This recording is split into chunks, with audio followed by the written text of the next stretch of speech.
இயேசுவில் மிகவும் பிரியமான சகோதர சகோதரிகளே, ஆசீர்வாதமான இந்த காலை வேளையில் உங்களை அன்புடன் வாழ்த்துகிறேன். இந்த நாள் இனிய நாளாக அமைய புனித மத்தேயு எழுதிய நற்செய்தி அதிகாரம் 23 இறை வசனங்கள் 27 முதல் 32 வரை உள்ள இறை வார்த்தைகளை இன்று நாம் தியானிக்கிறோம். இன்றைய நற்செய்தி பகுதியில் ஆண்டவராகிய இயேசு கிறிஸ்து தொடர்ந்து பரிசேயர்களை சாடுவதை நாம் பார்க்கிறோம். உங்களுக்கு ஐயோ கேடு என்று மீண்டும் அவர் பரிசேயர்களை மிகவும் பயங்கரமாக எச்சரிப்பதை நாம் பார்க்கிறோம். இந்த எச்சரிப்பிற்கான காரணம் என்ன என்று நாம் பார்க்கிற பொழுது, அவர்கள் செய்த செயல்கள், அவர்களுடைய மூதாதையர்கள் செய்த செயல்கள் என்று பார்க்கும் பொழுது அனைத்துமே ஆண்டவருக்கு விரோதமானதாய், ஆண்டவருடைய ராஜ்யத்துக்கு விரோதமானதாய் காணப்பட்டது என்பதை இயேசு கிறிஸ்து கண்டுணர்ந்து அவர்களை அவ்வாறு சாடுவதை நாம் பார்க்கிறோம். ஆம் அன்பார்ந்தவர்களே, இன்றைக்கு மூதாதையர்களுடைய செயல்கள் எந்த அளவிற்கு கடைபிடிக்கப்பட்டு வருகிறது? மூதாதையர்கள் செய்த செயல்கள் என்று சொல்லி ஒரு சில அறியாமையின் செயல்கள் இன்றைக்கும் தொடர்வதை நாம் பார்த்து கொண்டிருக்கிறோம். மூதாதையருடைய செயல்களில் ஒரு சில செயல்கள் உண்மையிலேயே மிகவும் நன்மை பயக்கக்கூடியதும் நல்லதுமான செயல்கள் இருந்தது என்பதில் ஐயமேதும் இல்லை.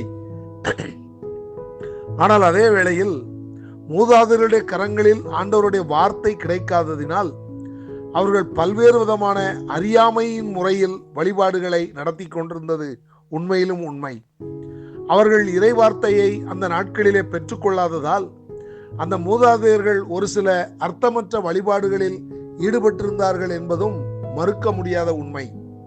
ஆனால் இன்றைக்கு நம்முடைய நாட்களில் அந்த வார்த்தைகள் நமக்கு தெள்ளத் தெளிவாக கிடைத்த பிறகு, அறிந்த பிறகு, இன்னும் நாம் அந்த மூதாதையரின் வழிபாட்டு முறைகளில் நிலைத்திருப்போம் என்று சொன்னால் அது எந்த அளவிற்கு நல்லது என்பதை இன்றைய நற்செய்தியின் எச்சரிப்பு நமக்கு புரிய வைக்கிறது. ஆம், எனக்கு அருமையானவர்களே, மூதாதையர்கள் செய்த அர்த்தமற்ற வழிபாடுகளை நாம் இன்னமும் தொடர்வோம் என்று சொன்னால் அது ஆண்டவருக்கு விரோதமானது என்பதை நாம் மறந்துவிடக்கூடாது. மார்க்கு நற்செய்தி 7ஆம் அதிகாரம் 7ஆம் வசனத்திலே ஆண்டவராகிய இயேசு கிறிஸ்து மிக தெளிவாக சொல்லுகிறார், நீங்கள் கடவுளுடைய வார்த்தையை புறக்கணித்து விட்டீர்கள் என்று சொல்லி, மூதாதையர்களின் மரபுகளை கடைபிடிப்பதற்காக கடவுளின் வார்த்தையை வெகு திறமையாக புறக்கணித்து விட்டீர்கள் என்று சொல்லி பரிசேயர்களையும் சதுசேயர்களையும் அவர் சாடுவதை நாம் பார்க்கிறோம். இன்றைக்கு நம்மிலும் கூட ஏராளமான நபர்கள் மூதாதையர்களின் மரபுகளில் சிக்கி கொண்டிருக்கிறார்கள். இந்த மூதாதையர்களின் மரபை கடைபிடிப்பதற்காக பலர் கடவுளுடைய வார்த்தை கூட தங்களுக்கு வேண்டாம் என்று சொல்லக்கூடிய அளவிற்கு துணிந்து விட்டார்கள்.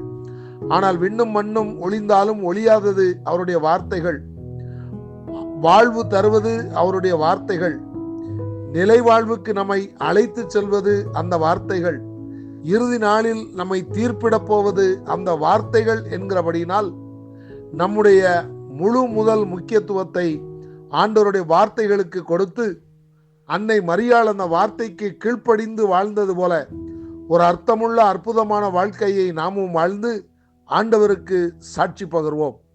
இந்த இனிய சிந்தனையுடன் இந்த நாள் இனிய நாளாக அமைய உங்களை அன்புடன் வாழ்த்துகிறேன்.